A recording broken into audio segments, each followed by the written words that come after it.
Hey Claire, Hey. what are you up to? Making the details of my collage now, correcting a bit. Almost the end. Took now more than 2 months to make this work. It's one of my biggest work, I think, so far, or the work that took the longest time. With good reason. All those little pieces, yeah, it's really, really long. And How many posters? So yeah, I took around 15, 20 posters, like posters of advertisements.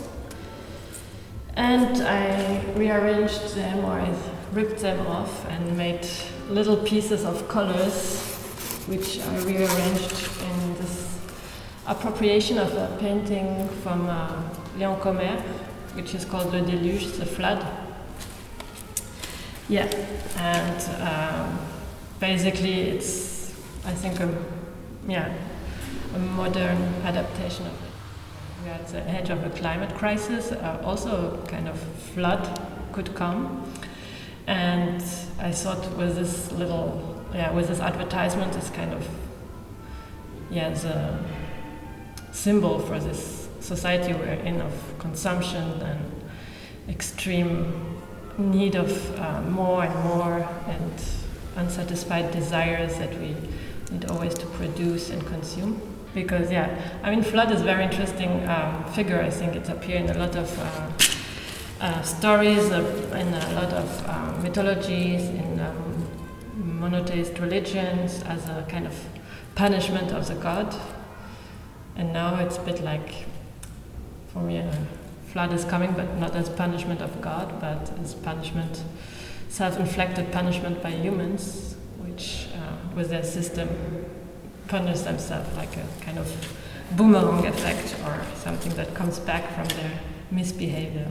I find it quite cathartic, the ripping of the posters, which actually, like, advertisement is something where you're mostly passive consumer of them. You cannot escape them in the public space.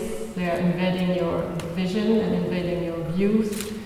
And now I'm kind of retaking power on them, and I'm like ripping them and having the control on them, and I can really place this poster where I want to see it. So it's not anymore that the poster invades my vision, but it's me placing this piece of poster where I want it to be, so I kind of reclaim it. Also, what I like in the effect of ripping off is like that it makes kind of mosaic effect, or effect of crumbling, which is fitting the apocalyptic, or this idea of flood, that things are falling apart.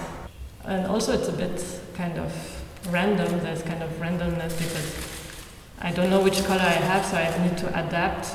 And also when I rip off, I don't know exactly the shape it will be, so it's a bit a puzzle to find the proper space and the proper right that it's really fitting the original painting also. I kind of looked also to colors in the public space, which posters are there. The thing is that it appears that most of the posters are actually quite similar colors. I would have liked to have much more brown, but it was impossible to find. And it's quite also tells a lot about what we are seeing every day, because we have actually no vision of people of color in the advertisements, so I had only white people in the advertisements. So brown or a bit dark and beige was really hard to find. All connected to my biggest series I'm working on, which is called Cosmogonia. So I try to make connections between stories of creations and stories of destructions. And I find that we are now at kind of a threshold, or like a turning point, where we have a lot, humans created a lot, but we created so much that we are now destroying ourselves. So we are at this really critical moment that we are not anymore positive creators, we are creators that destroy. And so I think it's very interesting to combine this both aspects.